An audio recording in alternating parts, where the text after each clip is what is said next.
Realty. I'm Robin Vincent. For a long time, we didn't know how Michigan would fund its roads. That was until last month, when lawmakers passed a 24% tax on marijuana products sold in the state. The vote was mostly along party lines, with Democrats supporting it and Republicans rejecting the measure. But it needed bipartisan support. And that came from Upper Peninsula State Senator Ed McBroom.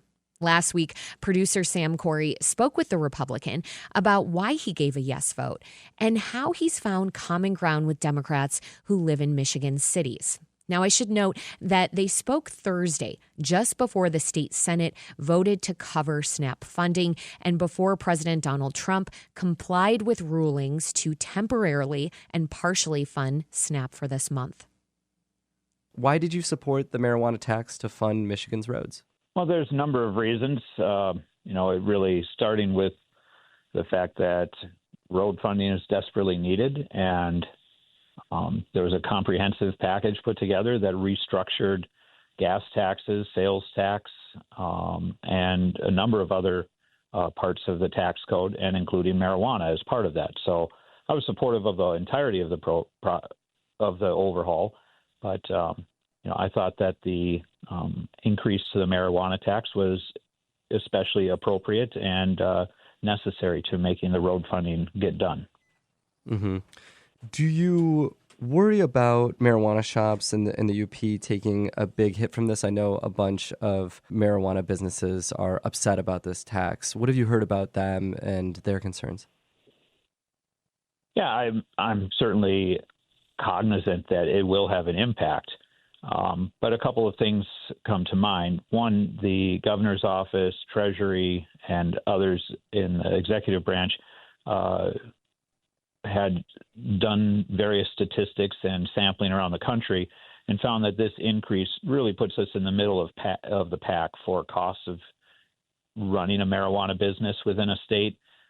We were way, way low compared to other states, and this puts us in the middle. So as far as making us uncompetitive with other states, I don't think that that's a fair analysis. But what was also important to me was that Proposal 1 of 2018, which allowed for recreational marijuana sales to go forward in this state, the promise to the citizens was that marijuana would be taxed like alcohol. And the truth of the matter is it never was. At only 10%, it was far, far below alcohol. And even at 24%, it's still quite a ways below alcohol. And I think that promise ought to have been held. Mm-hmm. And so I was pleased to vote for it with that spirit. So you're not concerned? No, go ahead. And then finally, I look at the industry around my area and how it has grown and the costs that we're incurring here across the UP in my communities where it's just out of control. Displacing other businesses, keeping other economic opportunities from coming in, seeing other businesses close up due to the proximity and just the overrun of marijuana shops in various communities. And what has it really contributed to the communities except for some dollars that the community then uses to try to, mitigate the damages. And I just think that putting some additional restrictions on there is going to be better in the long term for my communities. I think that's an important point that I want to get to, which is the principles by which you voted for this as a Republican or as a conservative. But I do want to sharpen this point. You're saying that, listen, there are cries from some people in the marijuana community, marijuana business community, that more small marijuana businesses will go under. You don't think that's necessarily true, or at least you don't think they've been holding up their fair part of the bargain when they said that they're okay with marijuana businesses being taxed more for public services or public goods in the state? I think that it's correct to say that I don't believe they've been contributing either what they promised or what's a fair share to the adverse impacts they have in the communities. That's correct. And I am cognizant that some of these businesses may not be able to sustain under this new model because they were built under the old model where they're dramatically behind on making that contribution to our communities. So I'm not unaware of that. I think that cost is worth paying. And as far as do I believe the industry will go under or be removed from Michigan due to this, I think that is a complete red herring and not at all true. I want to talk a little bit about why you voted for this. I mean, there are a lot of Republicans who didn't get on board with this tax. What were the principles or the values that animated your vote to tax marijuana businesses for funding for the roads? Well, I've seen over the years that, a number of Republicans approach taxation issues as all taxes at any time are always bad and increases are worse. And I just don't buy that fundamentally. I think that that's a flawed position. It's an untenable position. It doesn't work. And so if we want a government that does provide some services, we can certainly debate on what services government should offer. But in general, most people agree they should be doing roads and schools and fire protection and things like that. And that takes tax revenue. And trying to have a fair tax structure for everyone, I think is important. And when it comes to substances that impair people, that affect our communities, whether it's alcohol, tobacco, marijuana, other things that we limit because of the obvious necessity, there's additional taxation on that. And it costs our community something to have those substances as part of our culture. And that's why we have high taxes on alcohol and cigarettes. And I believe marijuana, if they want to play fairly in this marketplace, should also be part of that higher tax rate. Yeah.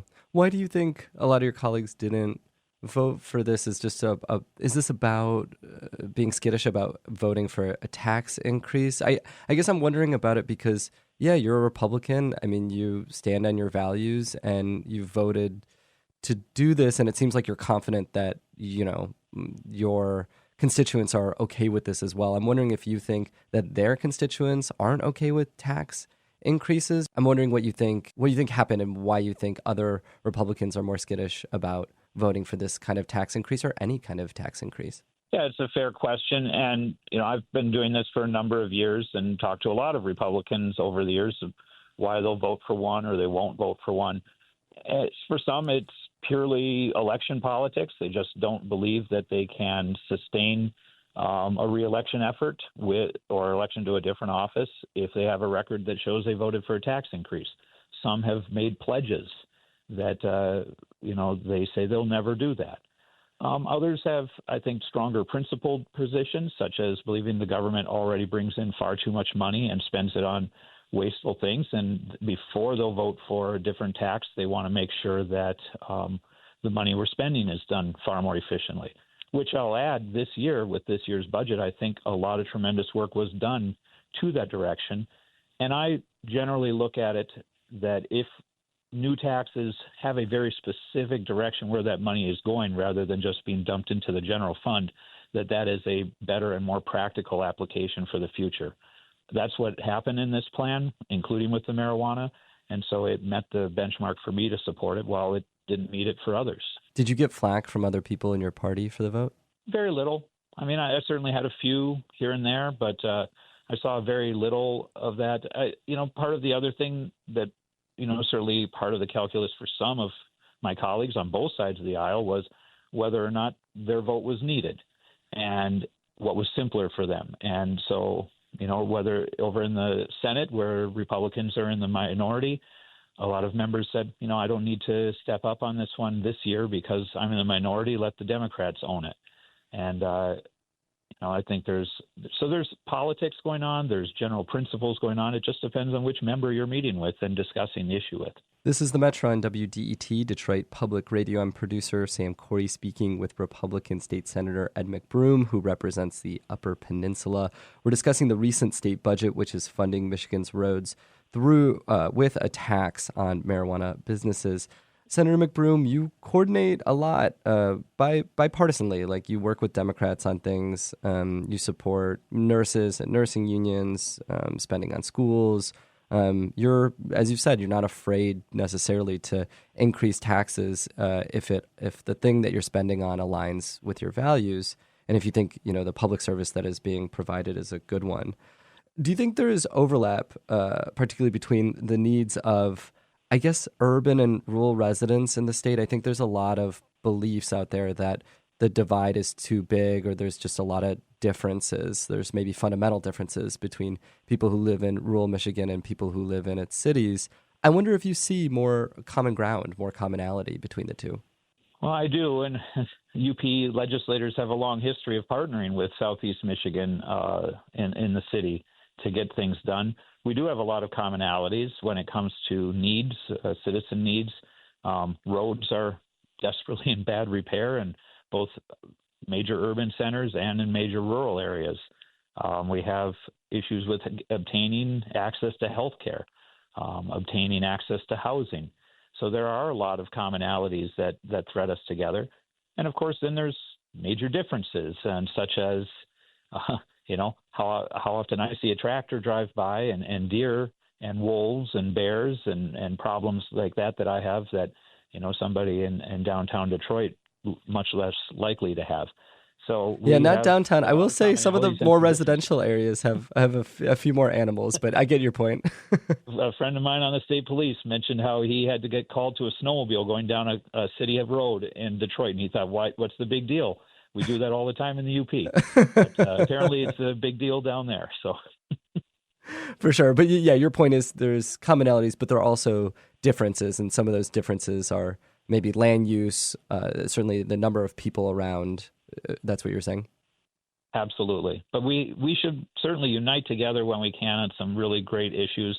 I've been very pleased to work with Senator Sylvia Santana over the years, Rep. Rosemary Robinson years ago, who were right from Detroit, great friends of mine, and we got some good things done together. Sylvia and I have especially worked on some criminal justice reform issues that I think are really important to people both in the urban and the rural areas of the state.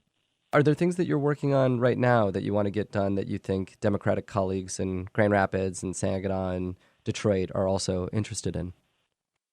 Well, I'm always been a big advocate for making our government operate better and be more transparent. That's an important issue to me. I'm working on some mental health issues that I think could spell better care for folks across the Upper Peninsula, and if it works well, could be used in other areas of the state.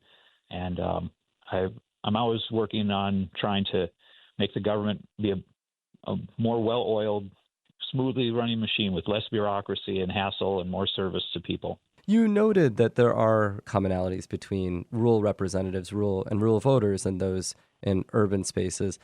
I guess I'm wondering why you think that seems to be true. It also seems to be more true than the comparison between folks who live in the exurbs, in the sort of like outer ring of city suburbs, than it does in rural areas. That's to say that folks, representatives in those exurban spaces seems to have more differences with folks who live in urban areas than folks in rural areas in the state of Michigan. It just seems like there's more common ground in the former stance.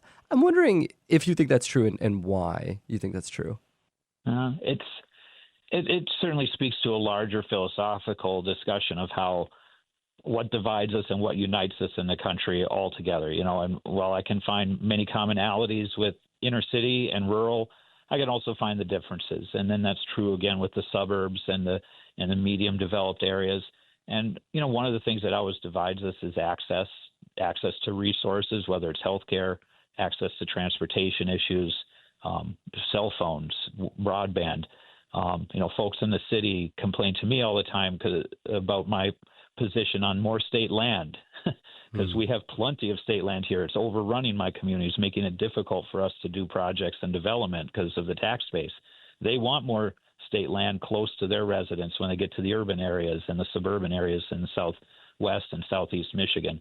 So we can all find areas where we should be able to come together, and then there's areas where we have disagreements, and I try then to say, well, can we do it this way in this area then, and leave you folks who don't like it alone, and can we work together for those solutions? Does that work when you try to do that? When you try to say, hey, yeah, we can agree on some of these things, and actually we agree on the broader thing here, but the way you're doing this particularly is not going to work in my community. Can we make a little bit of a difference there? Well, I've had some really good luck with a few of those things over the years, and then I've had issues where they just fall flat on their face. And for me as a farmer in particular, I'm trying to constantly communicate what we do on farms and what farming is like and how we take care of our land and our animals, and trying to get people to recognize that they don't need the state government, who doesn't know much else about farming either, to come in and regulate us. And then in the UP, we want to open up copper mines and iron mines and nickel mines. And yet I have many colleagues who come from urban areas of the state who are deathly afraid that we're going to destroy the Great Lakes and everyone's going to die if we open up these copper mines. And so we just trying to communicate and help people understand. I'm there speaking for what the people who live here are asking for and asking for help to do, because we want to see development and growth and prosperity here, just like they want to see in their communities. Do you find that it's not just your views that help with bipartisanship, but it's also your approach, that you take people in good faith and that you listen, that this is more than just the things that you believe in, but it's the way you carry yourself and it's the way the people you work with also carry themselves? Well, I think that's a simple lesson that we all try to teach our children, and we certainly try to teach kids in school, is that, if you bully people, if you act like a bully, you can expect a lot of doors to get closed to you. And so I try to always operate under that principle that, look, if I'm trying to get something done for my community, I can't do it alone. I need support. Therefore, if I just slam the door in people's faces every time they come to me to talk about an issue, well, they're not going to be there when I need them either.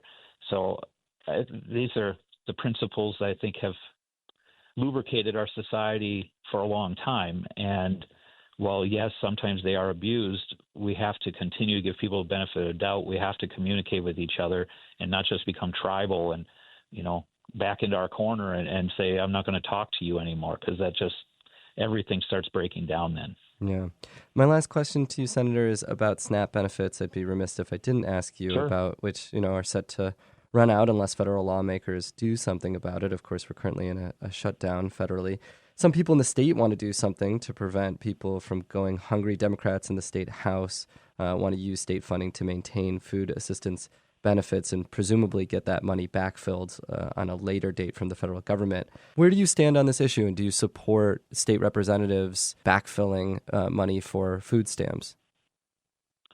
Well, I think that there's a really great opportunity here. I sort of expect President Trump, if they don't open up the government, will use executive orders to force the SNAP program to continue. That's kind of my prediction, just my guess, because he kind of does stuff like that. But, what we could do at the state, I'm pleased to hear there's attempts being made, and I'm certainly interested in that. However, if we're going to start talking about spending this money, as we certainly could, we should also be talking about how that program is done. And I have done this over the years multiple times. Why are we allowing pop and candy to be part of this program? We don't allow them to be part of the WIC program and other nutrition programs, but yet we do here. So certainly room for discussion in my book, but let's have that discussion in full then, and not just continue to throw money into food that then creates the health problems we also have to spend money on. Either. That's a fascinating point, Senator. I guess my understanding, though, is if you did that, that would probably cost more money from the state or the federal government, because providing fresh, fruits and foods and vegetables is expensive. Would that also be a part of that deal if you're willing to make it? I guess I don't know what I said that would lead you to conclude otherwise. I was trying to say I don't know that we should be giving money for people to buy pop and candy. Right. I guess I'm just saying a lot of the convenient, for sure. I'm just saying, convenience stores don't always offer fresh foods and vegetables because it's expensive, not necessarily because they don't want to. Yeah, but pop isn't food in my book. I don't understand. To me, pop and candy aren't food. So, So fair enough. But what you're saying is if Democrats were willing to make a deal where they cut that stuff out, then you would be willing to support backfilling food stamps. I certainly would start in a position of support. I'd have to see more details. But, even if we just disallowed the deposit to be paid, because I have countless examples, and I've witnessed it myself, of people who use their SNAP benefit to buy pop, take it outside, dump the contents out, come back in, and run the cans through a machine to get the dimes. this is not what taxpayers deserve either in the program. So, at the very least, we could stop paying the deposit on these things to take away that incentive. You would like to reform the system, but you would support this if there was some, amount of reforms that would be made. Certainly I start very much in a position of wanting to support that. Absolutely. Republican State Senator Ed McBroom from the Upper Peninsula. He was speaking with producer Sam Corey. After the two spoke, the Michigan State Senate passed a bill to fund SNAP in Michigan. At the end of the conversation, Sam asked Senator McBroom about whether he would support state funding for SNAP. McBroom, along with several other Senate Republicans, did not attend the vote for that in the State House. McBroom's office said that the senator was told by Democratic leadership that they wouldn't be voting on anything and that the SNAP bill wasn't originally on the day's agenda. Democratic Senate Majority Leader Winnie Brinks' office said that the Senate Republican caucus was provided the bill and had time to meet to discuss it ahead of the vote. Coming up, the polls are open today till 8 p.m. In Detroit, the mayor's office and several city council seats are up for election. Voters will also elect a mayor in many Detroit suburbs, including Dearborn, Dearborn Heights, Southfield, Roseville, Hamtramck, Madison Heights, and Pontiac. And many residents in Michigan will be voting on school bonds, including places like South Lyon, Grosse Pointe, Van Buren, Lake Orion, Novi, and Romeo. So, what will it take to get voter turnout up for young people in Metro Detroit? We'll talk about that next, right here on the Metro. Stay with us.